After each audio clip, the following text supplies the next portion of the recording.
Bapak Ibu yang terkasih, pada malam hari ini kita bersama-sama bersatu di tengah-tengah pandemik ini untuk kita tetap boleh dalam satu kebersamaan, ya, dalam satu kebersamaan yang menguatkan, yaitu kita menyelenggarakan satu web talk show di mana kita akan bersama-sama mencari jawab atas pergumulan kita ya tentang kesehatan mental ya, tentang kesehatan mental. Nah, tetapi sebelumnya Bapak Ibu saudara yang terkasih gitu ya, saya akan memberikan sedikit pengantar untuk malam hari ini. Jadi ada sebuah pertanyaan Bapak Ibu untuk kita semua. Saya rasa ini adalah pertanyaan kita semua ya, bahwa bagaimana kita bisa menjaga kesehatan mental kita di tengah pandemi ini gitu ya. Di tengah pandemik ini bagaimana kita bisa tetap menjaga kesehatan mental kita. Kita mengetahui bahwa di dalam diri setiap orang gitu ya, itu kita memiliki yang namanya dark side. Dark side itu adalah sisi gelap kita, di mana di tengah-tengah pandemik ini gitu ya, dark side atau sisi gelap kita itu mengintip ya, mengintip untuk apa?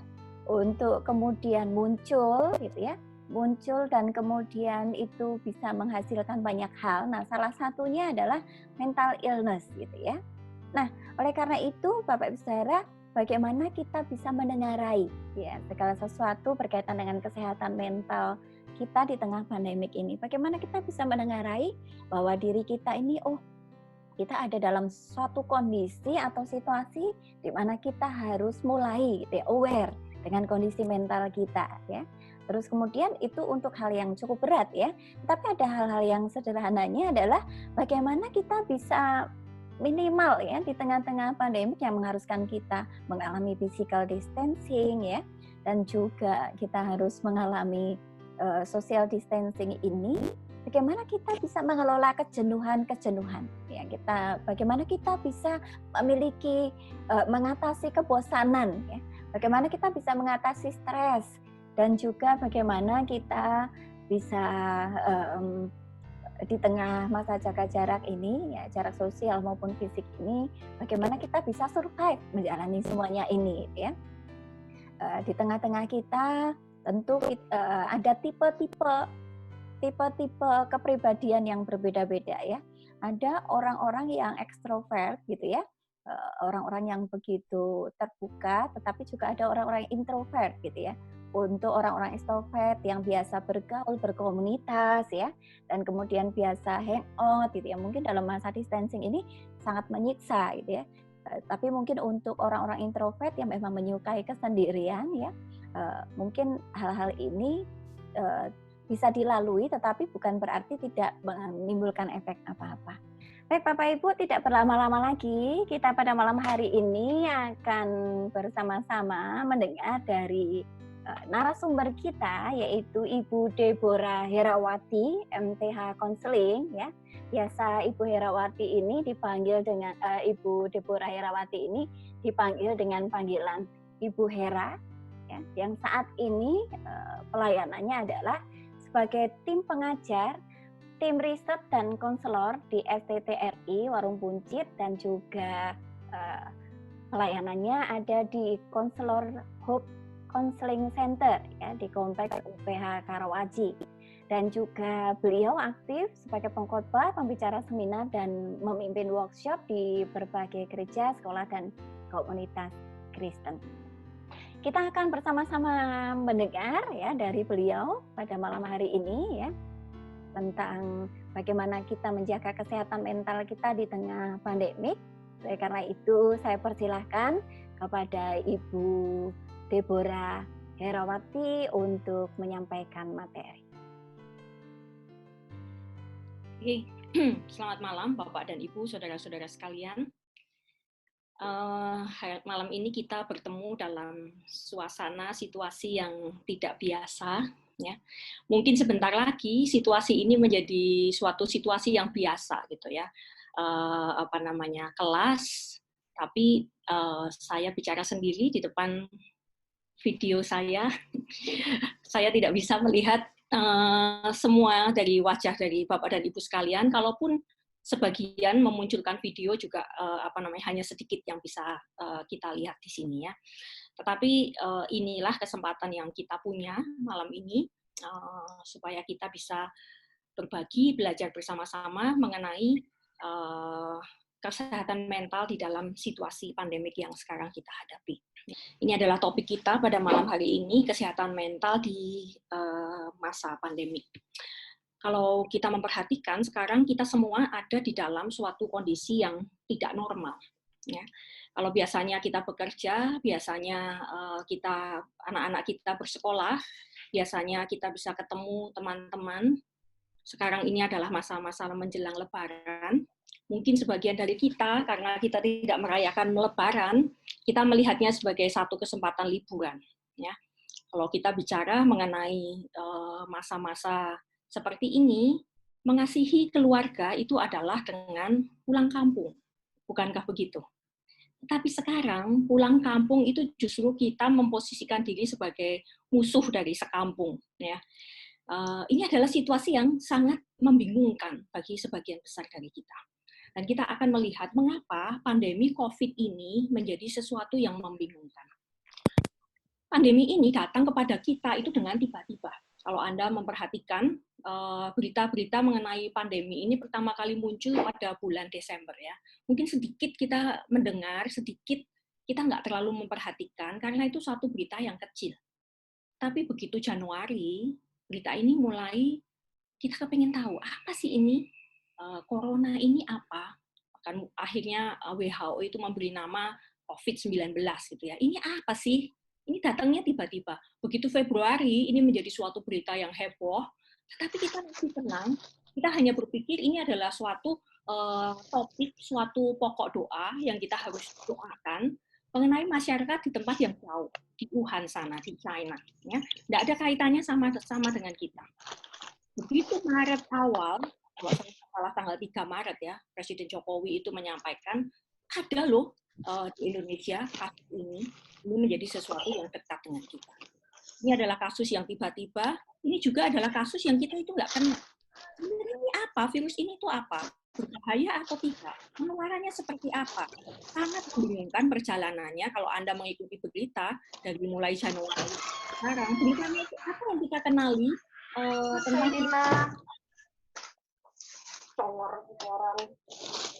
apa yang kita kenali tentang virus ini itu berubah-ubah. Ya. Selain tiba-tiba, selain ini adalah sesuatu yang kita tidak kenal, ini adalah sesuatu yang nyata, sesuatu yang real. Kalau di berita itu kita mendengar ada sekian angka yang mati, itu beneran ada nyawa yang hilang. Ada wajah-wajah yang tadinya bisa dilihat oleh orang-orang sekitar mereka menjadi tidak bisa dilihat lagi. Ya. Kalau Anda punya saudara atau kerabat atau tetangga atau teman, mungkin teman gereja yang menjadi korban COVID-19 ini, peristiwa ini akan semakin nyata. Apalagi kalau Anda adalah seorang paramedis yang bertugas di rumah sakit yang menangani pasien-pasien COVID. Anda lihat satu demi satu hari itu ada orang yang akhirnya itu lewat begitu ya. Anda melihat bagaimana mereka itu tersiksa dengan sakitnya dan besoknya mungkin pergi meninggalkan kita. Pandemi ini sesuatu yang nyata.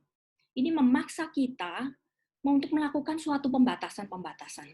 Ini memaksa kita, menuntut kita untuk melakukan perubahan. Batasnya itu sampai apa? Nah, kita nggak tahu. Tuntutan perubahannya itu perubahan yang seperti apa? Ini juga membingungkan.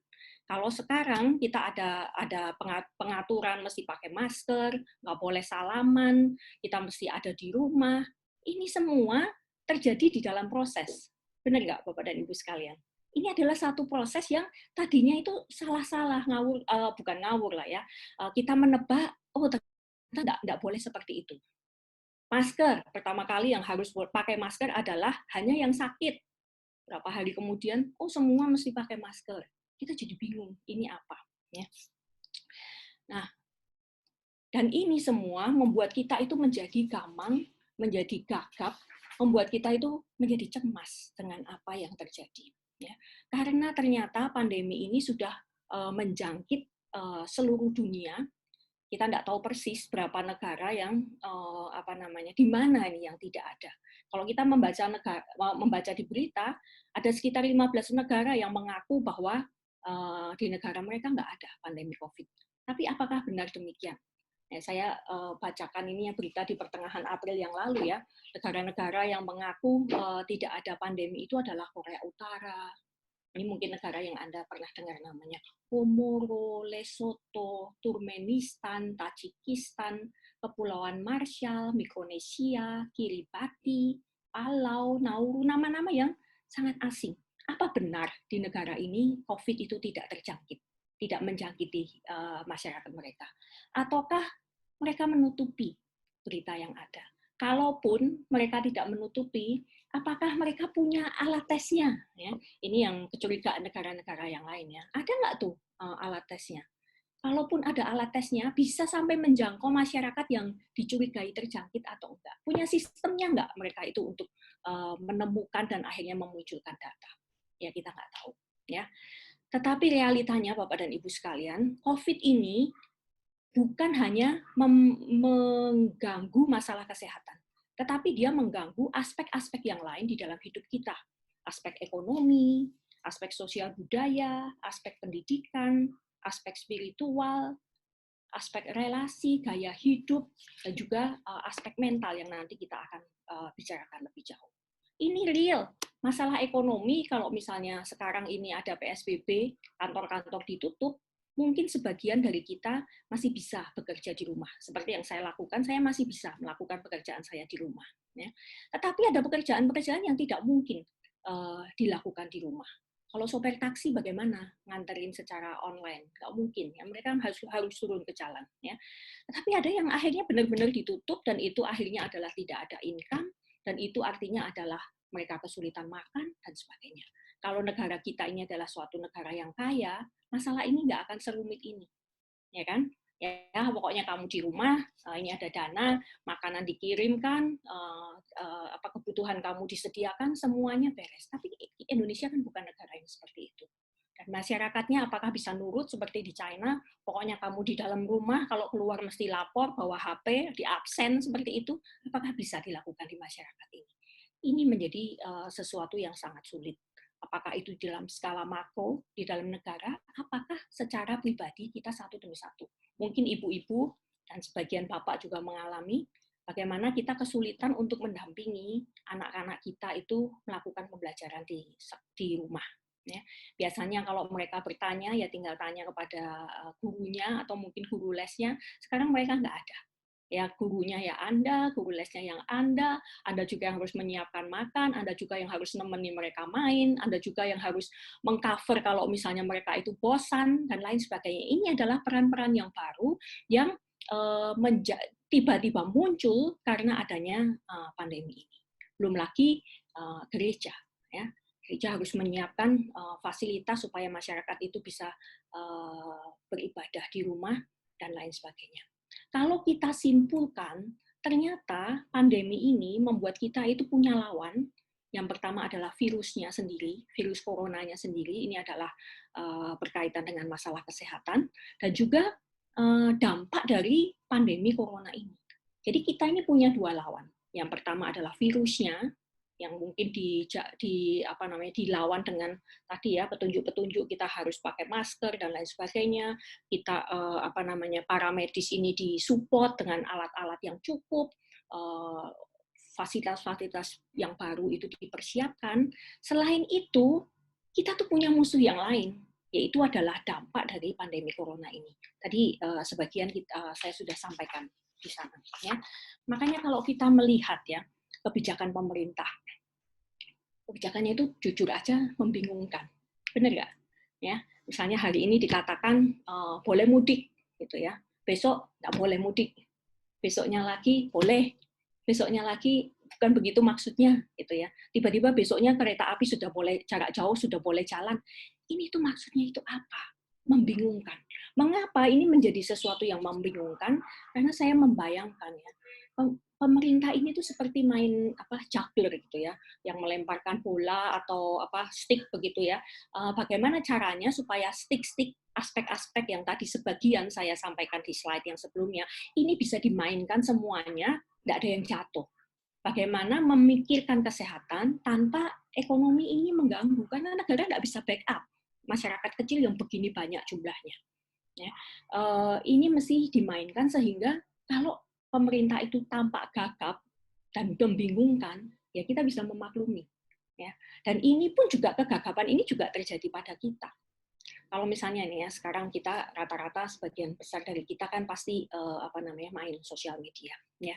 Kalau ada berita tentang ya virus corona lah sekarang yang lagi rame ya kan, berita tentang virus corona, oh sekarang ini airborne misalnya gitu ya, kita ngomong begini ini meskipun nggak jauh pun bisa nyampe misalnya gini, apakah berita ini benar atau enggak ya?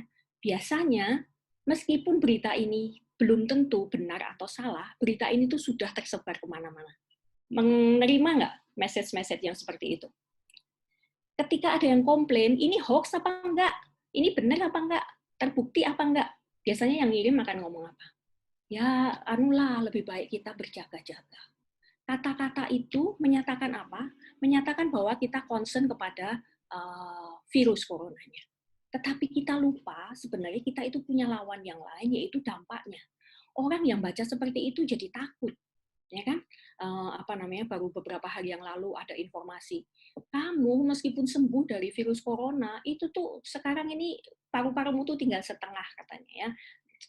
Sedikit demi sedikit itu kamu akan digerogoti, menunggu waktu aja semuanya ini akan lewat. Anda bayangkan kalau misalnya yang sakit itu adalah Anda sendiri atau mungkin orang yang dekat dengan Anda, bukankah ini memunculkan kecemasan? Dan kecemasan itu terbukti by research itu menurunkan produksi antibodi. Ketika kita berpikir kita sedang memperingatkan orang akan bahaya virus corona, berjaga-jaga atas bahaya ini, kita sedang memposisikan orang yang membaca berita itu dalam posisi yang rentan untuk terjangkit virus corona.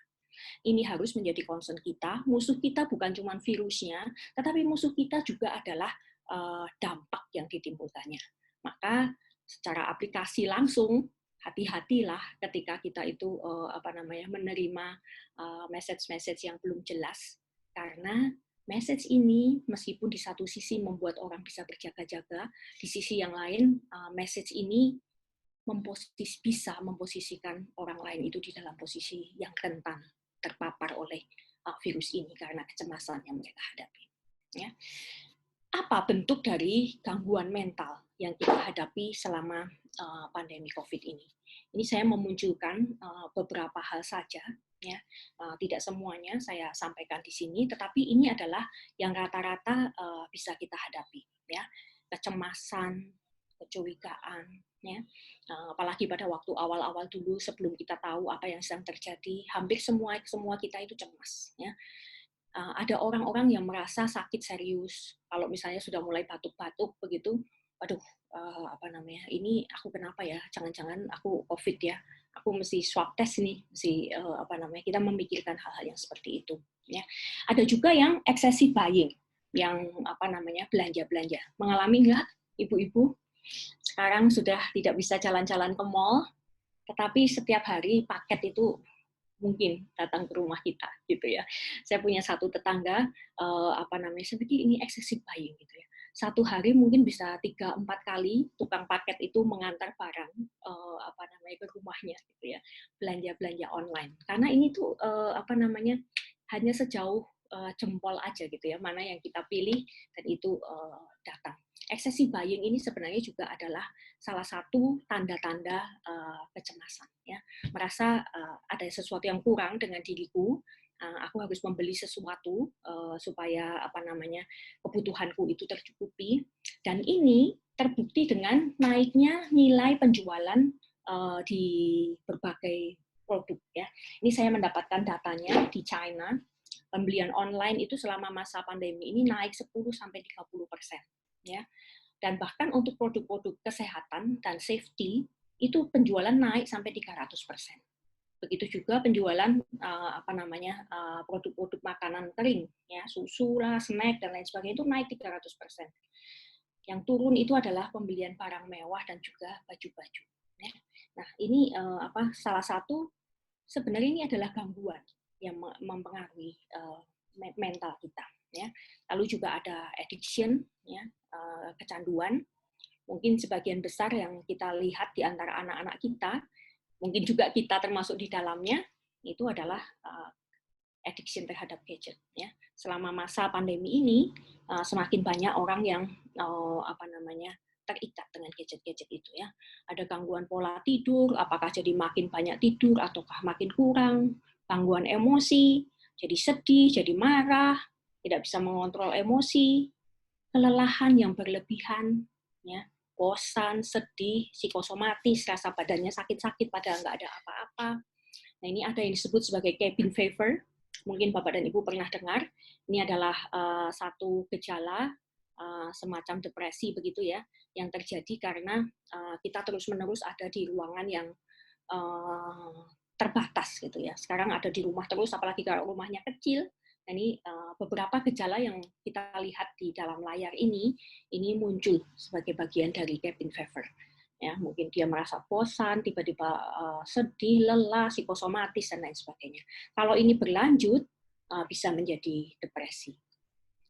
Ya, apa-apa yang kita lihat di sini, ini sebenarnya adalah sesuatu yang lumrah terjadi pada masa pandemi seperti ini. Tetapi hal ini bisa berlanjut menjadi sesuatu yang abnormal.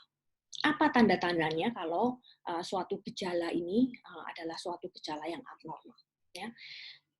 Abnormal itu adalah kalau misalnya responnya itu adalah inappropriate. Responnya itu adalah tidak sesuai.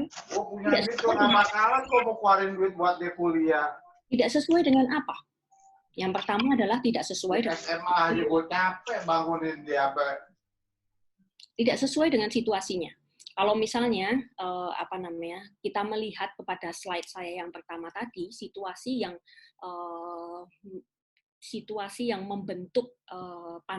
terbentuk dari pandemi COVID ini, kira-kira kalau misalnya kita menjadi cemas, ini appropriate nggak dengan situasinya? Kalau menurut Bapak dan Ibu sekalian, saya rasa appropriate ya. Situasinya memang membingungkan. Kalau kita menjadi cemas, itu adalah sesuatu yang normal. Selain masalah situasinya, intensitasnya bagaimana? Oke, cemas ya cemas, berjaga-jaga gitu ya.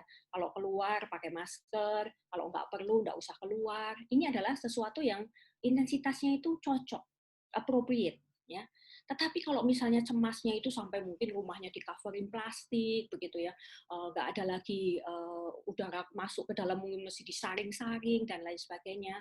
Ini adalah suatu intensitas yang inappropriate. Ya. Selain itu juga masalah usianya. Oke, kita semua sekarang harus di rumah, ini kita bosen gitu ya. Kalau anak kecil, balita atau mungkin anak SD bosen itu nangis, yaitu sesuatu yang appropriate. Kita anggap ini normal. Tapi kalau seusia kita bosen itu nangis, ya inappropriate ya. Kalau menemukan yang demikian, nah ini kita mesti hati-hati. Ini ada satu tanda-tanda abnormal. Ya. Durasinya berapa lama? Pada waktu pertama kali kita mulai work from home, saya tuh ada gangguan tidur. Ya. Begitu siang itu rasanya pengennya itu tidur terus. Biasanya pagi-pagi mesti bangun karena kantor saya itu perjalanan minimal 1,5 jam dari rumah begitu ya. Pagi-pagi mesti bangun gitu, berangkat gitu ya. Nah, sekarang kan nggak ada itu lagi ya. Siang-siang pun rasanya kepengennya itu tidur terus ya. Waktu itu merasa bersalah juga, aku begini ya. Tapi ada pembenarannya ya, membayar hutang tidur gitu. Karena selama ini sudah ngutang terus gitu ya. Oke lah kalau misalnya beberapa hari pertama kita membayar hutang tidur, ya ini sesuatu yang appropriate. Tapi kalau kita work from home sudah hampir 2 bulan, kegiatannya adalah tidur terus, ini adalah sesuatu yang inappropriate. Ya. Dan selain itu juga, apakah individu itu menjadi disfungsi, tidak bisa berfungsi. Kalau seorang mama, ya apakah dia bisa mengatur rumah dengan baik. Kalau dia seorang karyawan, apakah dia bisa menyelesaikan tanggung jawabnya. Kalau dia adalah anak sekolah, apakah dia bisa mengerjakan tugas-tugas sekolahnya dengan baik. Kalau dia tidak bisa melakukan itu, berarti sudah terjadi disfungsi, nah ini kita sebut sebagai abnormal.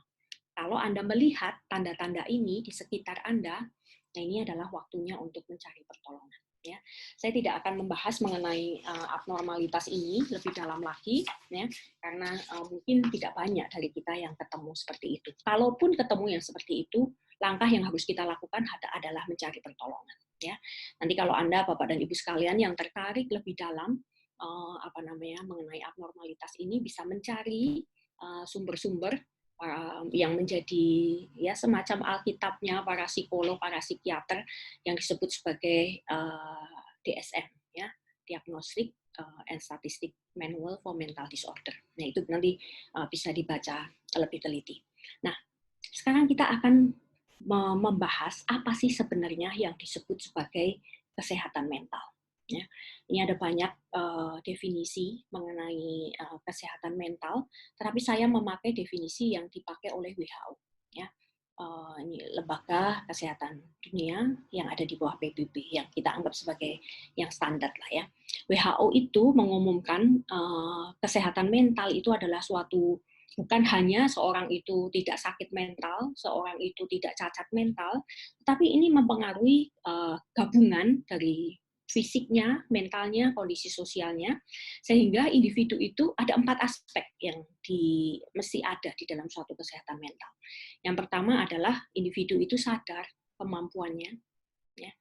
Individu itu bisa mengatasi stres yang normal, individu itu produktif menghasilkan sesuatu, dan individu itu memiliki kontribusi pada komunitas. Kalau Bapak dan ya sadar kemampuannya, ya, kemampuan dan juga tentu ketidakmampuan, ya, itu disadari dan bisa diterima oleh dirinya. Lalu stres yang normal. Kalau misalnya Anda melihat sekarang ini ya stres karena COVID ini, menurut Anda ini adalah sesuatu yang normal atau nggak normal? Stres terhadap COVID ini bukan sesuatu yang normal. Ini sesuatu yang tidak normal. Ya, kalau kita di Jakarta, stres yang normal itu kita bisa lihat misalnya macet. Ini udah sehari-hari. Kalau orang Jakarta macet akhirnya jadi uring-uringan nggak jelas, ini nggak normal. Karena ini sudah kita temuin sehari-hari, kecuali Anda nggak pernah lewat situ gitu ya, atau mungkin hari itu ada kecelakaan sehingga kita harus berjam-jam nggak bergerak. Kita stres itu ya wajar ya.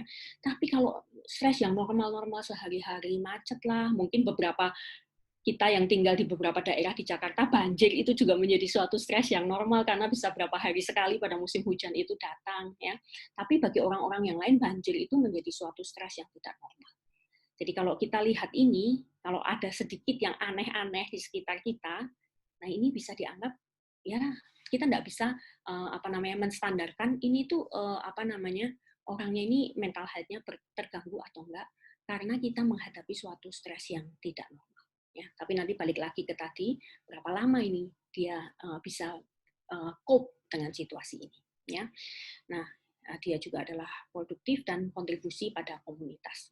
Lalu bagaimana kita bisa mendapatkan kondisi sehat mental seperti ini? Ya. Nah, ini adalah variabel-variabel yang tadi disampaikan oleh WHO, ya, sadar kemampuan, bisa mengatasi stres yang normal, ada kontribusi sosial, dan juga produktif. Sadar akan kemampuan. Bagaimana kita bisa memiliki kesadaran akan kemampuan ini? Yang pertama adalah kita mesti realistis. Ya, kalau kita melihat pada situasi COVID seperti ini, begitu ya, kalau kita sudah usia di atas 45 tahun, menurut statistik, apa yang direkomendasikan oleh pemerintah, di atas usia 45 tahun ini adalah usia yang sudah rentan. Ya enggak usahlah, kalau Anda ini bukan seorang paramedis yang memang panggilannya adalah menghadapi pasien-pasien itu, ya nggak usahlah menjadi relawan yang langsung turun ke jalanan, ya kan? Maksudnya baik, Anda ingin berkontribusi secara sosial, tetapi ini nggak realistis karena ini meresikokan diri Anda sendiri dan membuat tim ini bisa menjadi kacau gitu ya, karena sibuk menjagain kita. Ya. Nah ini kita juga ngerti tentang limitnya kita juga ngerti mengenai border, batasannya ya. Kalau limit itu border itu batasan mengenai luasan, ini area yang kita bukan area kita, yang ini adalah bagian kita. Limit itu juga seberapa banyak yang kita bisa berikan ya. Pada masa pandemi seperti ini, saya rasa sebagian besar komunitas itu tergerak untuk berpartisipasi, ada kontribusi sosial ya. Kontribusi misalnya mengumpulkan dana. Ya, kalau kita ya sudah tua ya sudahlah, kita mengumpulkan dana, oke gitu ya. Tapi kan kadang kita tuh punya banyak komunitas. Komunitas gereja mungkin ada kita ikut di persekutuan wanita, di guru sekolah minggu, mungkin ada di kelompok yang lain gitu. Kalau masing-masing itu mengumpulkan dana, kalau seorang yang sadar akan kemampuan itu bisa berkata tidak, ya kan? Oke, saya mengumpulkan lewat persekutuan wanita saja misalnya, ya. Karena meskipun sungkan, kok kamu nggak ikutan ya? Ini nih COVID loh, nggak setiap saat loh, kita tuh bisa berbagian di sini. Tapi seorang yang sadar akan kemampuannya ngerti, ya. Oke, aku hanya sampai di sini, aku berbagian tapi sampai di sini, ya.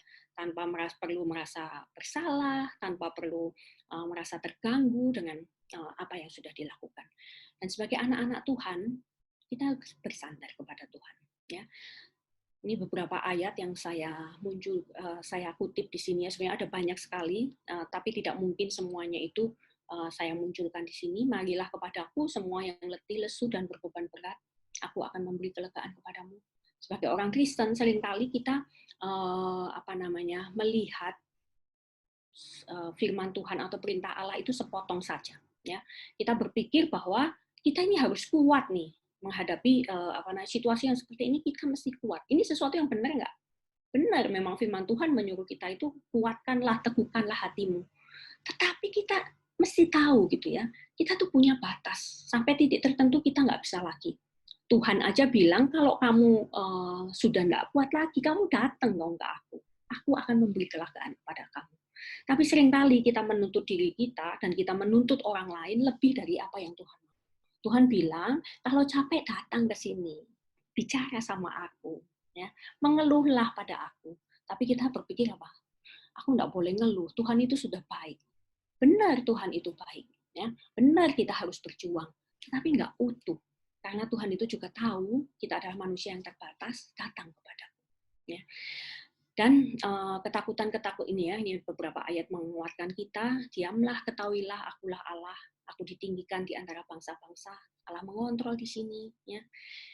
Dan seringkali di dalam Alkitab, ketakutan, kecemasan itu dikaitkan dengan ketidakpercayaan. Dikaitkan dengan iman. Ya. Ini adalah ayat yang saya ambil dari bagian ketika Tuhan Yesus itu meredakan badai. Ya. Mereka bertanya kepada murid-murid, mengapa kamu takut? Mengapa kamu tidak percaya? Ya. Dan ini juga ayat-ayat yang lain, Anda mungkin foto saja kalau merasa ini sesuatu yang Anda perlu. Dan sebenarnya banyak sekali ya ayat-ayat di dalam Alkitab. Pada waktu saya kumpulkan ini juga sebagian harus saya buang gitu ya, supaya kita nggak terlalu lama di situ. Ya. Nah, sadar kemampuan kita sebagai anak Tuhan, kita mesti melakukan sesuatu, tetapi kita juga adalah pribadi yang punya kelemahan, punya batas, dan dalam kondisi seperti itu, kita percaya bahwa Tuhan yang mengontrol. Nah, bagaimana kita mengatasi stres? Mengatasi stres ini sebenarnya ada banyak sekali. Ya. Ini saya munculkan beberapa hal, ya, mengenai syukur, ya, bersyukur. Bersyukur ini bukan sekedar membuat satu list apa-apa yang kita mesti syukuri, tetapi syukur ini adalah mempercayai bahwa anugerah Tuhan itu cukup buat kita. Ya, apa yang Tuhan beri sekarang ini cukup. Dan oleh karena itu kita berterima kasih. Here and now, hidup kita itu ya sekarang dan di sini ini. Saat ini kita ada di kondisi pandemi COVID. Ya inilah hidup kita sekarang. Kalau kita terus-menerus berpikir, kapan ini berakhir? Ini aku nanti bisa lakukan ini, aku lakukan itu, nanti aku akan menyelesaikan proyekku yang ini. Itu nanti. Tuhan itu memberikan kita here and now. Sekarang ini, dalam situasi seperti ini adalah konteks yang Tuhan sediakan untuk kita itu berelasi dengan Dia. Untuk kita itu meresponi dengan tepat. Jadi kita akan berkurang stres kita kalau kita itu bisa hidup here and now. Dan ini juga adalah pesan Alkitab. Alkitab itu mengatakan Tuhan itu menyediakan hari ini untuk kita lakukan sesuatu ya hari ini. Kalau kita ngomongin kita cemas itu karena apa? Kita cemas karena kita memikirkan terus masa depan, ya kan? Dan itu kita nggak akan kemana-mana. Kapan ini selesai? Kapan kita ini PSBB-nya ini stop dan aku sudah mulai bisa pergi lagi. Ketika itu, kalau kita hidup here and now, kita tahu masa COVID ini akan berakhir. Kita nggak tahu kapan, tapi ini akan berakhir. Dan kita bisa stay di rumah seperti sekarang, ini nggak akan selama-lamanya. Ya, ini akan ada akhirnya. Dan kalau Tuhan izinkan saat ini, ya mari kita hidupi hari ini sebagai sesuatu here and now. Apa yang kita bisa lakukan? Nah, kita bisa mengembangkan hobi. Ya. Saya menemui banyak sekali dari kita yang nggak punya hobi. Kenapa nggak punya hobi? Ya kita dari kecil itu dituntut terus belajar begitu ya. Orang tua lupa anak-anak nggak punya hobi. Setelah kita menjadi orang dewasa, ternyata kita menjadi orang tua yang nggak punya hobi. Termasuk saya. Ya, saya nggak punya hobi dan sekarang saya lagi mulai mengembangkan. Ya, gara-gara harus di rumah terus begitu ya. Oh ya, punya kesempatan untuk berkebun, punya kesempatan untuk memasak, apa yang lain. Anak-anak kita juga coba cari gitu ya. Jangan cuma disuruh mengerjakan tugas-tugas sekolahnya aja. Tapi coba cari hobinya apa, kembangkan ya. Dan ini juga adalah waktu yang baik untuk beristirahat. Ya kan? Kapan kita bisa punya waktu istirahat yang cukup? Karena selama ini, apalagi kita yang tinggal di Jakarta, waktu kita habis di jalan. Ya. Nah, terus hal-hal yang lain, ini ada berita yang positif. Ya. Tapi ada banyak sekali berita mengenai COVID ini. Dan kalau kita boleh jujur, sebenarnya berita-berita yang kita perlukan untuk kita menjaga diri dengan baik, itu sebenarnya semuanya itu sudah disampaikan oleh pemerintah. Ya. Nah, ada hal-hal yang lain, itu sebenarnya sih perlu nggak perlu gitu ya. Tapi kalau Anda tertarik dan kepengen tahu berita-berita yang benar gitu ya, udahlah carilah berita-berita yang dari media-media yang resmi saja. Ya. Apakah itu media dari pemerintah yang COVID-19.go.id ya kalau nggak salah ya. Apakah itu informasi dari WHO? Ya. Kalau Anda cukup akademik mungkin cari di Johns Hopkins ya. Boleh mencari informasi-informasi yang sudah teruji ya, supaya informasi ini pada waktu kita memberitakan ini juga suatu informasi yang valid, yang berguna, yang bermanfaat ya. Dan satu lagi ini adalah perspektif ya. Banyak di antara kita kalau kita hanya melihat COVID ini stay at home ini adalah suatu kendala, ya kita biasanya akan stres gitu ya, karena kita tidak bisa lakukan apa yang kita mau. Tetapi ada banyak perspektif yang baru yang kita bisa miliki. Ini adalah beberapa contoh perspektif dari berbagai macam orang. Ya. Para pendidik melihat pandemi COVID ini menjadi suatu percepatan penerapan ICT, ya, Information and Communication Technology. Kalau dulu guru-guru yang sudah senior tuh males banget gitu ya untuk belajar menggunakan komputer untuk mengajar. Udahlah sebentar lagi juga sudah pensiun gitu ya. Udah nunggu pensiun aja deh. Malas sekarang dipaksa. Mau nggak mau mereka harus menggunakan teknologi supaya dia bisa mengajar. Ya. Dan para pendidik juga melihat sekarang ini peran orang tua ini juga dipaksa. Situasi ini positif gitu ya, karena orang tua menjadi terlibat kembali di dalam pendidikan anak-anaknya. Pakar-pakar lingkungan menganggap bahwa bumi ini sedang healing, ya, sedang disembuhkan gitu ya. Mungkin Anda mendapat banyak sekali foto-foto di grup ya. Pagi-pagi ada teman-teman yang jalan, kirim fotonya langit Jakarta yang biru gitu ya. Banyak orang yang terkaget-kaget, ternyata di Jakarta itu banyak gunung ya. Nggak pernah lihat selama ini karena bumi itu Jakarta itu penuh dengan asap. Sekarang ini adalah kesempatan mau nggak mau karena tombol pause-nya itu dipencet gitu ya. Mau nggak mau kegiatan berhenti dan alam ini ternyata mengalami healing. Ya. Pengamat sosial melihat ini adalah waktunya mengembangkan solidaritas sosial. Ya. solidaritas sosial masyarakat Indonesia, dugaan kami cukup baik, ya, menjadi satu sistem yang mendukung satu dengan yang lain, ya. Dan momen-momen seperti ini itu menjadi satu kesempatan untuk lebih mengembangkan lagi. Ya, para rohaniwan pun juga berpikir sebenarnya sekarang esensi ibadah itu apa? Kalau kita itu tidak bisa masuk ke gedung gereja, ya, apa sih sebenarnya yang tidak boleh hilang dari kondisi seperti ini? Nah, ini menjadi satu perspektif yang baru. Dan ternyata meskipun kita terbatas, tidak ada temu fisik, ternyata penyebaran firman Tuhan itu menjadi semakin luas. Coba cek aja. Kalau Anda PA di gereja, biasanya berapa orang yang datang? Dengan adanya sistem online ini, orang yang di rumah, mereka bisa mengikutinya. Bahkan mungkin kalau yang terpaksa harus kerja, di jalan pun mereka bisa sambil mendengarkan firman Tuhan. Dan satu hal yang penting, itu adalah secara pribadi, apa ini artinya buat Anda?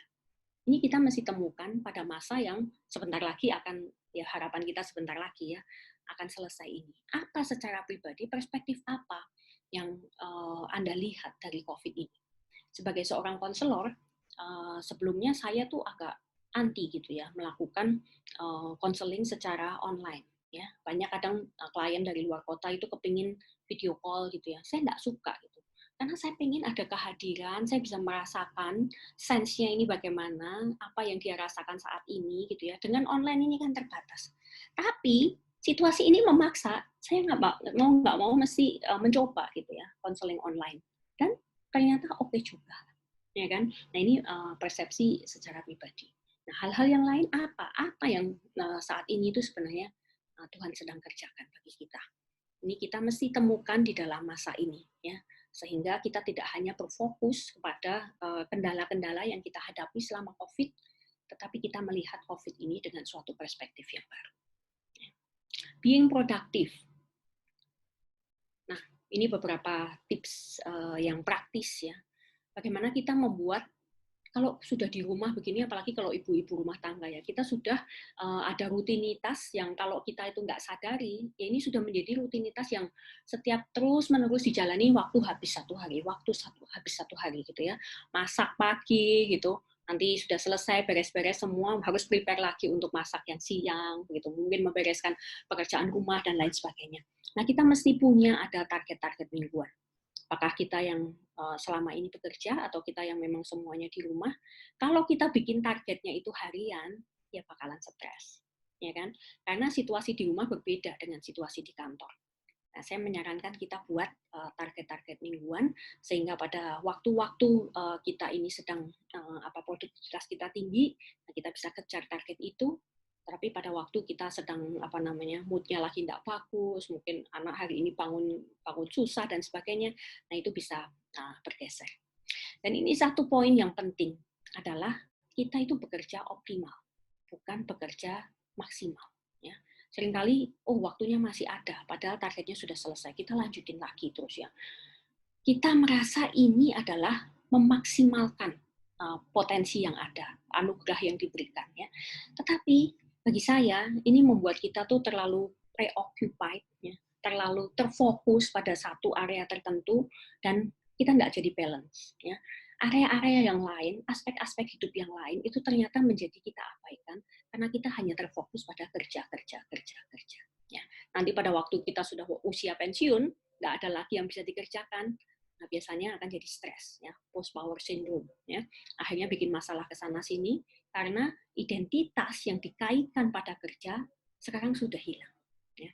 Nah, dengan kita belajar bekerja optimal, memaksimalkan potensi kita, tetapi dengan target-target yang sudah tertentu, kita bisa punya kesempatan untuk memikirkan hal-hal yang lain. Ya. Dan satu hal lagi mengenai kontribusi sosial. Tadi apa yang sudah dilakukan oleh jemaat di GKI Pakuwon itu adalah salah satu bentuk kontribusi sosial ya, bikin makanan, apakah itu dibagikan begitu saja atau mungkin dijual pada jemaat, nanti dananya dipakai untuk melakukan sesuatu ya. Nah, ini adalah hal-hal yang baik ya sebagai bagian dari kontribusi sosial. Bagaimana kita bisa melakukan kontribusi sosial? Ini sekarang adalah waktunya membuka mata kita, membuka hati kita. Ya. Apakah kita punya tenaga? Apakah kita punya dana? Apakah kita itu punya waktu untuk lakukan sesuatu? Apakah kita punya jaringan? Coba dimaksimalkan. Ya. Biasanya kita akan mudah kalau kita itu diminta berbagian di dalam suatu bentuk-bentuk program kerja. Ya, misalnya gereja kita nih bikin masker. Oh, kita dengan jelas ya, apa yang mesti dikerjakan kita bikin gitu ya.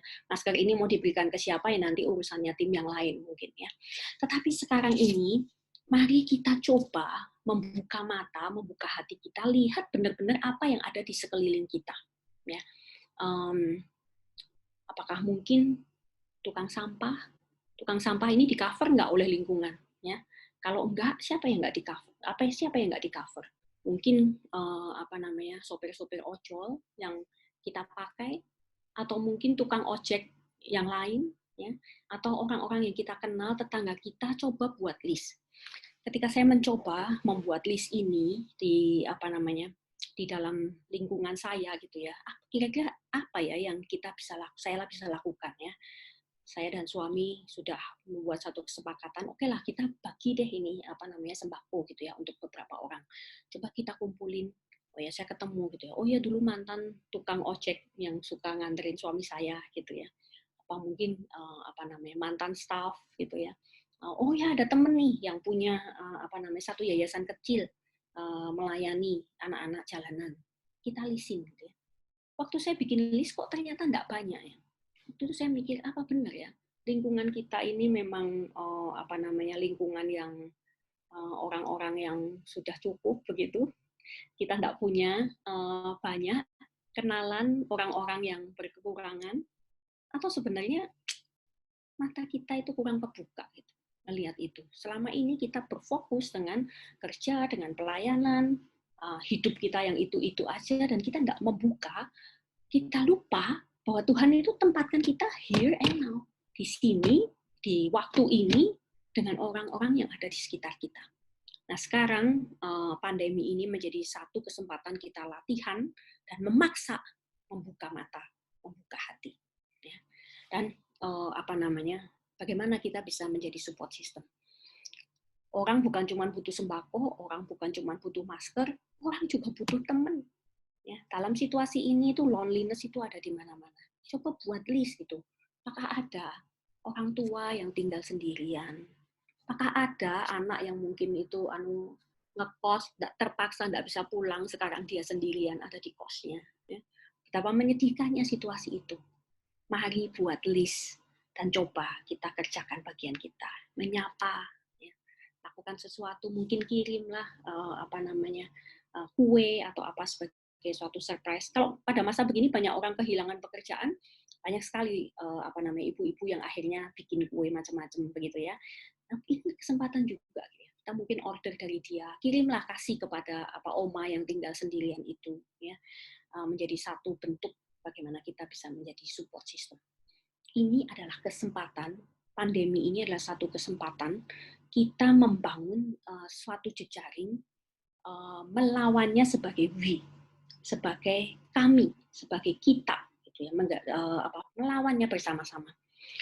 Pandemi ini tidak bisa dilawan sendirian. Ya, kalau kita berpikir, nggak ada urusannya lah, aku mau pergi ya pergi aja, gitu ya.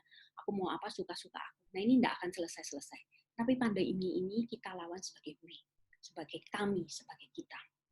Dan salah satu bentuk kontribusi sosial yang kita bisa lakukan adalah kita percaya pada apa yang ditentukan oleh pemerintah. Kita tahu bahwa pemerintah kita bukan satu pemerintah yang sempurna. Kita menyadari betapa sulitnya main juggling dengan berbagai banyak aspek yang harus dipertimbangkan. Tetapi pemerintah ini adalah apa yang Tuhan berikan kepada kita untuk mengatur kita. Ya, bahkan pemerintah yang jahat pun itu bisa duduk di kursinya itu karena Tuhan mengizinkan. Dan Tuhan mengizinkan mereka duduk di situ, ya ini untuk mengatur kita. Sekarang ini salah satu bentuk kontribusi kita kepada masyarakat ini adalah percaya dengan apa yang mereka tentukan. Ya. Nah, kita doakan pemerintah ya sambil kita taat. Karena kalau kita nggak taat, kita mau percaya sama siapa gitu ya, masing-masing jalan sendiri. Dan Anda bisa melihat kalau membandingkan bagaimana China dan juga Amerika, siapa yang lebih cepat pulih. Kita bisa tahu bahwa Cina yang lebih cepat pulih. Mengapa Cina bisa cepat pulih? Karena masyarakatnya nurut. Amerika dengan demokrasi, dengan hak asasi manusia, semua mau-maunya sendiri. Ya kan, ketika dipaksa lockdown, nggak mau demo turun ke jalan. Ya kan, ini hak asasi manusia dan menjadi sulit. Ya, Tuhan, pemerintah adalah salah satu pemeliharaan Tuhan bagi kita. Dan satu kontribusi kita bagi masyarakat ini adalah mempercayai pemerintah. Ya. Meskipun kita tahu pemerintah kita nggak sempurna dan ada banyak kebijakan-kebijakan yang membingungkan. Ya. Nah, ini adalah suatu kondisi sehat secara mental di tengah pandemi ini. Kita sadar limit kita bisa mengatasi stres yang normal, kita tetap produktif, dan juga kita memberikan suatu kontribusi sosial. Ya. Nah, ini adalah kalau kita menggambarkan seperti sebuah perahu, gitu ya. Nah, aspek-aspek dari kesehatan mental ini, katakanlah ini perahu kita, ya.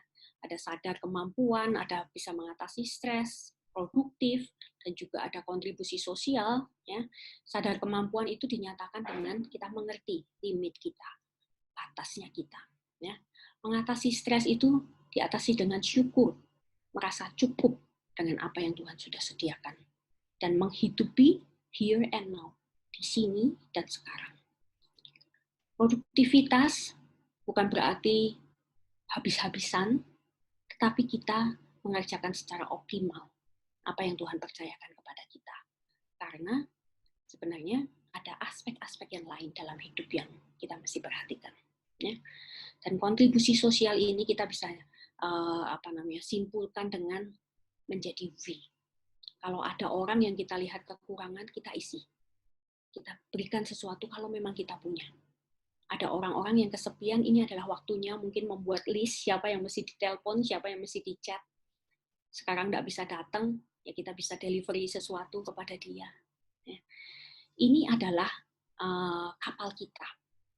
Tetapi sebagai anak Tuhan, kita punya jangkar. Ya.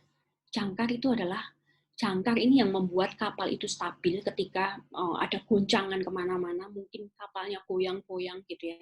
Tapi ketika ada jangkar, dia akan tetap stay di situ. Iman kita itu iman yang apa? Kita percaya bahwa Allah itu berdaulat, bahwa Allah itu mengontrol kita, dan yang terpenting adalah matanya itu tertuju kepada kita. Apa gunanya Allah itu berdaulat, Allah itu mengontrol, tapi dia nggak peduli pada kita. Ya. Ada satu lagu yang cukup menarik,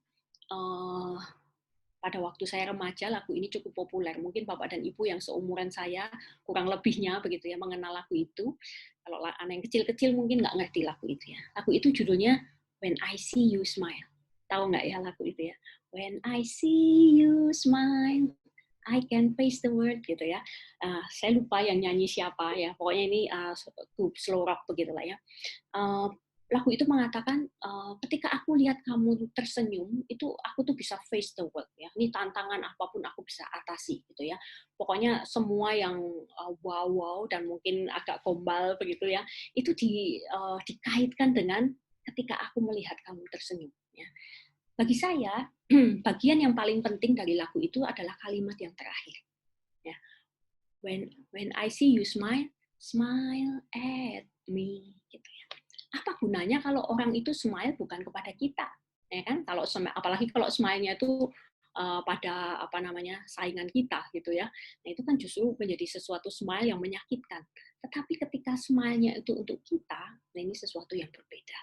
Sama, kita punya iman bahwa Allah itu adalah Allah yang berdaulat, Allah itu adalah Allah yang mengontrol semua ini, pandemi ini tidak akan bisa terjadi tanpa sepengetahuan Allah, tanpa izin dari Allah, bahkan rambut kita pun tidak akan jatuh satu kalau dia itu tidak mengizinkan. Ya. Dan satu hal yang paling penting, matanya itu tertuju kepada aku. Dia melihat kita, dia peduli kita, apa yang terjadi pada kita. Kalaupun akhirnya kita itu akan kena di dalam masa ini, matanya itu tertuju pada aku. Ini adalah satu satu jangkar, satu anchor, sesuatu yang membuat kita itu menjadi stabil. Selain iman, ada satu hal lagi yang penting. apa kehendak Tuhan atas aku di dalam masa ini. Ya. Kehendak Tuhan itu apa? Kita mesti tahu apa, kita mesti cari tahu apa sebenarnya yang Tuhan itu sedang kerjakan untuk zaman ini. Apa yang Tuhan sedang kerjakan untuk aku. Ini secara personal harus kita temukan. Anggaplah ini suatu masa retreat gitu ya. Meskipun saya sangat menyadari situasi kita berbeda-beda, mungkin ada kita di antara kita yang menikmati masa pandemi, masa work from home ini sebagai suatu retreat karena cadangannya ada, ya kan, nggak pusing dengan makanan dan lain sebagainya, ya sedikit berbeda saja. Tetapi ada yang bagi kita sebagian yang benar-benar menghadapi situasi besok anakku makan apa. Ini kalaupun Tuhan izinkan seperti itu, ingat mata Tuhan itu tertuju kepada Anda. Dia tidak kelewatan, kecolongan, kelupaan untuk memperhatikan kita. Dan mungkin Anda harus temukan gitu ya. Mungkin kalau Anda tanya ke saya, mungkin ini adalah momen yang Tuhan izinkan untuk menghidupi apa yang selama ini kita doakan. Berikan kepada kami makanan kami yang secukupnya pada hari ini. Tidak semua orang benar-benar punya kesempatan menghidupi ayat ini secara real. Ya. Tetapi kalau Tuhan izinkan Anda di dalam kesulitan ketika Anda di PHK atau mungkin kantor Anda tidak lagi sementara tidak bisa memberikan income kepada Anda, mungkin secara personal ini adalah sesuatu yang Tuhan sedang ingin ajarkan kepada kita. Saya berharap pada waktu yang nggak tahu sampai kapan ini kita menemukan minimal secara pribadi apa yang Tuhan itu sedang kerjakan pada kita saat ini dan di sini di dalam pandemi ini. Syukur-syukur kita bisa melihat secara lebih besar apa yang Tuhan itu sedang tunjukkan kepada kita melalui zaman ini. Mungkin kalau kita melihat negara-negara yang paling parah dampak dari COVID ini justru adalah negara-negara Kristen. Amerika adalah yang paling besar, negara-negara Eropa sesudah itu. Ini apa ini artinya? Nggak tahu. Ya. Nah, ini adalah momen kita bertanya kepada Tuhan. Dan yang paling penting adalah secara pribadi, Tuhan bicara apa kepada Anda saat ini. Ya. Saya rasa ini yang saya bisa sharekan. Berharap ini bisa menjadi berkat buat kita semua. Waktu selanjutnya saya kembalikan kepada Bu Maria. Mungkin akan ada tanggapan atau tanya jawab. Oke.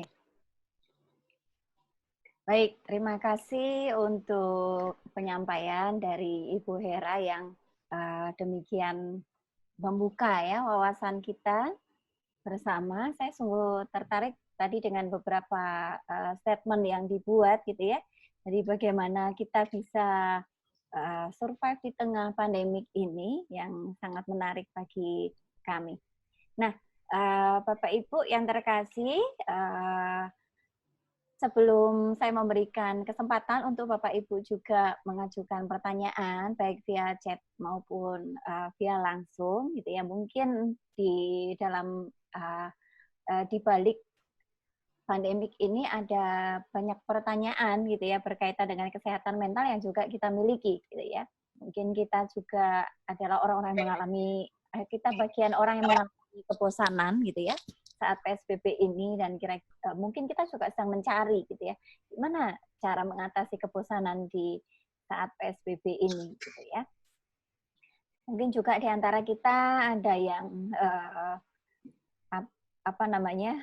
merasakan bahwa di tengah-tengah pandemi ini ketika kita harus stay at home, kita merasakan hal-hal positif ya, seperti yang disampaikan oleh Ibu Hera tadi.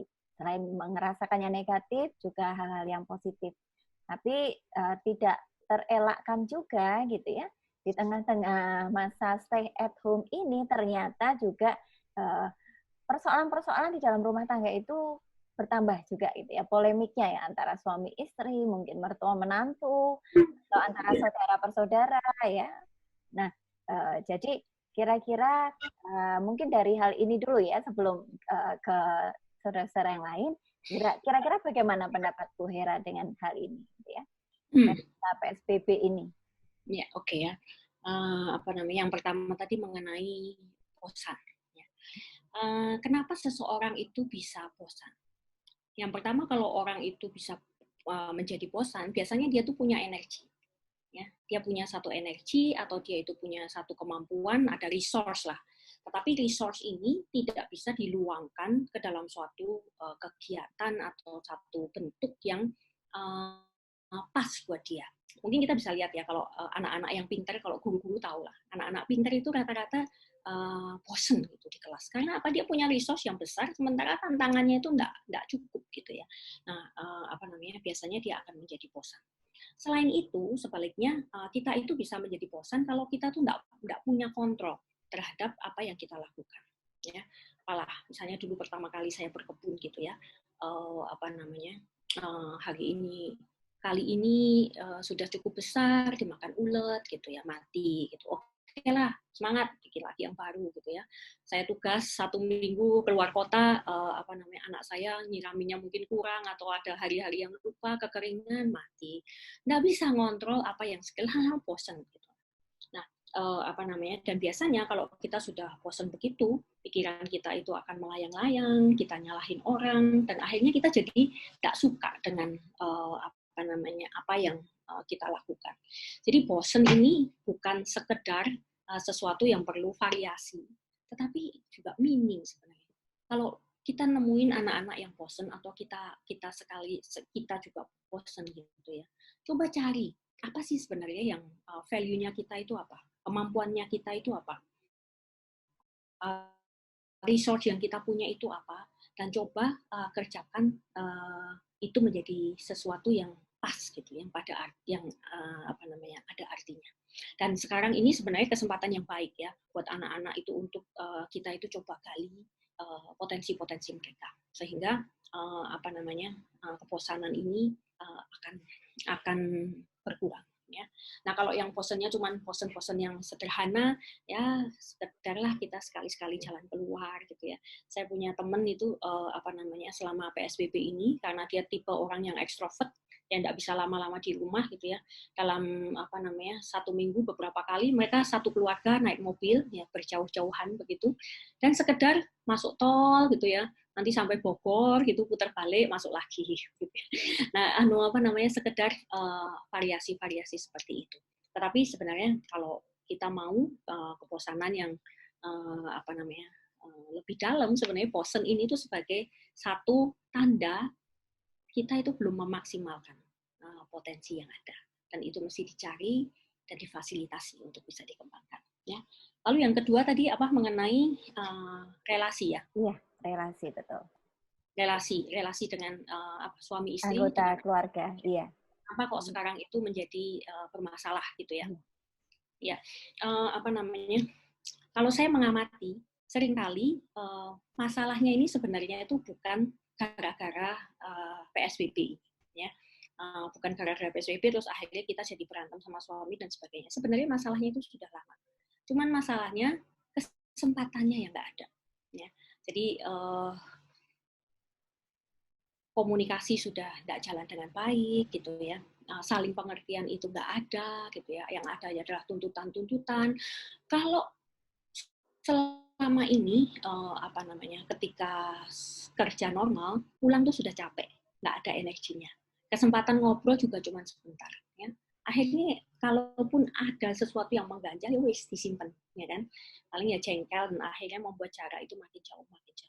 Sekarang kamu harus di rumah bareng-bareng sepanjang hari gitu ya, bahkan mungkin sepanjang minggu gitu ya, dari buka mata sampai malam hari. Konflik-konflik yang disimpan ini itu tuh seperti mungkin bisa diumpamakan seperti api dalam sekam gitu ya. Api dalam sekam itu nggak kelihatan, tapi kalau misalnya ada sesuatu yang mungkin ada kesiram bensin di situ, kalau sekam yang nggak ada apinya itu diem aja gitu ya, itu akan meledak menjadi besar. Dan ini memang suatu masalah yang cukup serius ya. Kami juga menghadapi klien-klien yang sebenarnya dari awal kita sudah ngerti ini berpotensi untuk konflik. Tetapi kadang kalau belum pecah menjadi satu masalah yang besar, kita tuh akan merasa okay kok nggak ada masalah kok aku sama suamiku. Tapi PSBB ini menjadi suatu ujian, ya, menunjukkan ada sesuatu yang salah. Ya. Kalau memang itu terjadi, mesti bagaimana? Nah, sebenarnya ini adalah kesempatan yang baik untuk memulai satu komunikasi yang benar, yang genuine gitu ya, dengan pasangan kita ataukah itu dengan anak-anak kita. Ya. Kalau masing-masing memang punya niatan baik untuk mengatasi, ya cobalah berbicara baik-baik dengan pasangan kita, dan jangan lupa gitu ya, pada waktu kita berkomunikasi dengan pasangan kita, pakailah kalimat I, saya gitu ya. Misalnya begini, saya merasa kok kayaknya sejak PSBB ini kok kita jadi banyak masalah. Kalimat itu adalah satu kalimat yang membuka jembatan, membangun jembatan. Ya. Lain halnya kalau kita itu pakai kata kamu, gitu ya. Kita mengatakan sejak PSBB ini ya, kamu itu jadi marah-marah terus loh. Ini orang sudah belum mulai aja sudah diserang gitu ya. Nah, kalau suami diajak ngomong seperti itu, ya mungkin dia sudah mulai ngokang senjata gitu kan ya, untuk melawan kita juga. Ya, kalimat-kalimat seperti itu saya rasa perlu digunakan dengan baik. Ya. Dan kalau memang persoalannya itu begitu rumit, ya, biasanya rumit ini kan karena sudah didiemin begitu lama. Ya, ada banyak konselor-konselor yang siap melayani. Kami di Asosiasi Konselor Kristen Indonesia dan juga di beberapa lembaga konseling itu memberikan satu pelayanan online selama masa-masa pandemi ini. Dan kalau memang tidak bisa diselesaikan sendiri, ya perlu orang ketiga untuk menolong kita. Tetapi kalau itu bisa diselesaikan sendiri, silakan dicoba. Yang penting masing-masing itu punya niat baik. Ya. Kalau tidak punya niat baik, ya itu akan sulit. Ya. Ini saya mencari beberapa data, dan ternyata memang kasus perceraian yang didaftarkan selama masa-masa pandemi ini meningkat. Saya tidak nemu data yang di Indonesia. Ya. Tapi di Shanghai itu 25% naik. Dan di Sydney itu ternyata 2 kali lipat kasus perceraian yang didaftarkan ke pengadilan. Ya. Nah, karena ya seperti ini. Ya. Ini bukan suatu permasalahan yang baru muncul ketika pandemi, tetapi sebelumnya sebenarnya sudah ada.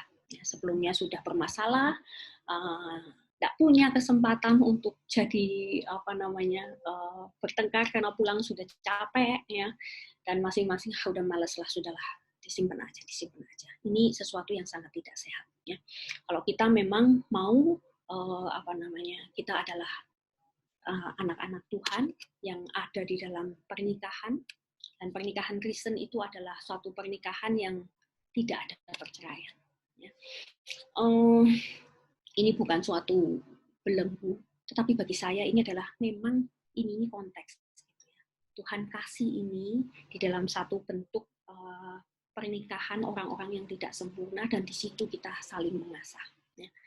Kalau itu dilakukan, meskipun yang menikah ini orang-orang yang tidak sempurna, tapi kita itu bisa seperti yang dikatakan di Amsal itu ya, besi menajamkan besi, dan manusia itu menajamkan manusia, dan pernikahan ini menghasilkan kita individu-individu yang melewati proses penyucian. Ya. Sanctification itu sangat diberi konteks oleh Tuhan melalui pernikahan. Maka jangan menyerah. Kalau misalnya pernikahan sulit, biasanya kan orang kepingin itu segera keluar. Ya. Tuhan itu memberikan satu aturan tidak boleh bercerai. Supaya apa? Karena ini adalah kesempatan manusia-manusia berdosa seperti kita ini saling diasah. Ya. Oke? Cukup? Ya. Atau ada sesuatu yang masih mau ditanyakan? Iya, terima kasih. Menarik sekali Bu Hera, karena tadi dari yang disampaikan itu menunjukkan bahwa sebetulnya keluarga-keluarga itu kadang-kadang atau seringkali terjadi tengah keluarga itu ada kekurang awareness-an gitu ya, bahwa di tengah keluarganya itu sedang ada masalah, dan pandemi ini rupanya juga menjadi satu kesempatan untuk kemudian persoalan itu muncul di tengah-tengah mereka yang adalah masa lalu yang mungkin mereka awalnya nggak aware gitu ya, kalau keluarganya itu punya persoalan. Dan ketika itu masalah yang lama itu muncul, maka kita harus mensikapinya dengan bijaksana supaya persoalan itu kemudian bisa terselesaikan dengan baik. Nah, saya mungkin akan memberikan sedikit konklusi ya untuk talk show kita pada malam hari ini, yaitu yang web talk show kita yang mengangkat tema mental health in pandemic atau kesehatan mental di tengah pandemik ini. Yang pertama adalah nanti Bu Hera boleh tambahkan ya, menemukan esensi pribadi, gitu ya, menemukan esensi pribadi untuk melihat pandemik ini dengan satu perspektif yang baru. Kalau awalnya mungkin kita punya sebuah perspektif melihat pandemik ini, tetapi kita mau membangun perspektif yang baru yang bisa mendorong kita untuk melakukan hal yang positif, yang membangun. Yang kedua adalah membangun support system, gitu ya. Support system dalam arti bagaimana kita melawan pandemik ini bukan sebagai perorangan atau bukan sebagai persoalan dia, tetapi melawannya sebagai we. Ini menarik ya, Bapak Ibu saudara sekalian, dan kebetulan bukan promosi, ya, tapi sekedar sharing bahwa GKI Pakuan beberapa waktu ini melakukan beberapa hal gitu yang dengan satu dasar pemikiran bahwa pandemik ini adalah persoalan kami bersama gitu ya. Jadi dalam masa PSBB 2 minggu yang kemarin sebelum diperpanjang itu kita bekerja sama dengan warung-warung yang ada di sekitar Jelambar yang hidup tak mampu mati segan ya, mati segan hidup tak mampu, kita samperin gitu ya warung-warung itu, kita ajak kerjasama untuk memberikan makan gratis kepada orang-orang yang ada di jalanan gitu ya. Jadi kita bayarin mereka untuk beberapa porsi makan, sehari 50 porsi, kita bagikan kupon kepada orang yang membutuhkan. Dan juga hari Minggu yang lalu kita juga datang ke klinik-klinik daerah Jelambar gitu ya, dan juga puskesmas untuk membagikan suplemen dalam bentuk ada jus, susu, dan madu, dan juga APD sederhana dalam bentuk masker, sarung tangan, dan juga gugus kepada perawat dan dokter-dokter yang ada di sana gitu ya. Mungkin apa yang kita lakukan, dan juga tentu bagi-bagi sembako ya kepada jemaat yang membutuhkan dan sekitar. Mungkin apa yang kita lakukan itu nilai atau nominalnya tidak besar karena keterbatasan juga yang kami miliki, tetapi gerakan kecil yang kami lakukan itu memang dengan satu semangat bahwa pandemik ini adalah pandemik yang harus kita lawan bersama-sama gitu ya. Jadi kehidupan masyarakat di sekitar itu juga adalah masalah kita gitu ya sebagai gereja. Jadi bagaimana masyarakat itu bisa survive di tengah pandemik ini juga persoalan kita bersama gitu, dan juga termasuk selain kita juga memperhatikan warga gereja. Dan yang ketiga yang menarik adalah percaya apa yang menjadi kebijakan pemerintah gitu ya. Percaya apa menjadi kebijakan pemerintah yang saat ini memerintah dan juga membuat kebijakan-kebijakan untuk kebaikan kita bersama. Yang terakhir Bu, yang mengenai bagaimana sikap beriman kita di tengah pandemik kita saat ini. Bagaimana kita melihat bahwa Tuhan itu tidak pernah meninggalkan kita, dan bagaimana kita menjangkarkan iman kita itu kepada Tuhan sehingga kita bisa melalui badai pandemik ini dengan tetap teguh berpegang pada iman kita kepadanya. Mungkin ada yang mau ditambahkan Bu Hera untuk konklusinya? Ya mungkin sedikit penekanan ya bahwa pandemik ini adalah sesuatu yang Tuhan izinkan terjadi pada kita ya. Mari kita dalam tanda petik itu menikmati gitu ya. Meskipun konteks kita beda-beda, bisa jadi kita itu menjadi pasien yang sedang berjuang hidup dan mati di ruang isolasi sendirian gitu ya. Ini adalah momen with God yang tidak ada gangguan ya. Manfaatkan ini sebagai momen with God yang Tuhan sediakan saat ini gitu ya. Jangan cuma mikir kapan aku bisa keluar dari sini gitu ya, kapan ini aku nggak batuk lagi gitu, kapan swab testku ini hasilnya keluar akan apa gitu ya. Nah, kita akan habis waktu di situ, ini adalah momen gitu. Nggak akan ada orang yang datang gangguin Anda di ruang isolasi ya. Ketika kita hanya harus di rumah dengan kondisi yang sehat, makanan semuanya tersedia, ya pakai itu mengembangkan semua potensi yang Tuhan izinkan. Atau mungkin kita saat ini di dalam posisi yang kita di rumah dan nggak ada pekerjaan, cadangan cuma sedikit, yang mungkin besok pagi kita nggak tahu bisa makan atau enggak, anakku kalau nangis mau dikasih apa gitu ya. Ini adalah momen bagi Anda dan juga keluarga untuk Tuhan izinkan menjadikan berikan kami pada hari ini makanan kami yang secukupnya itu menjadi sesuatu yang real ya. Dan pengalaman God is real itu satu pengalaman yang sangat menguatkan, bukan hanya kepada kita, tetapi kalau itu bisa diwariskan kepada anak-anak kita, itu adalah sesuatu yang luar biasa. Betul. Jadi masa pandemik ini pun juga nanti akan menjadi satu buah warisan iman bagi anak-anak ketika kita mampu ya Bu untuk melaluinya dengan baik ya, dengan terus teguh dalam iman kita. Terima kasih untuk waktu dan kesempatan yang diberikan oleh Ibu Hera dalam menyampaikan sesi pada malam hari ini dan talk show kita pada malam hari ini. Tentu waktu yang sangat berharga yang Ibu miliki juga yang diberikan kepada kami, dan juga saya juga mengucapkan terima kasih kepada Bapak Ibu saudara yang sudah bergabung dalam web talk show kita pada malam hari ini.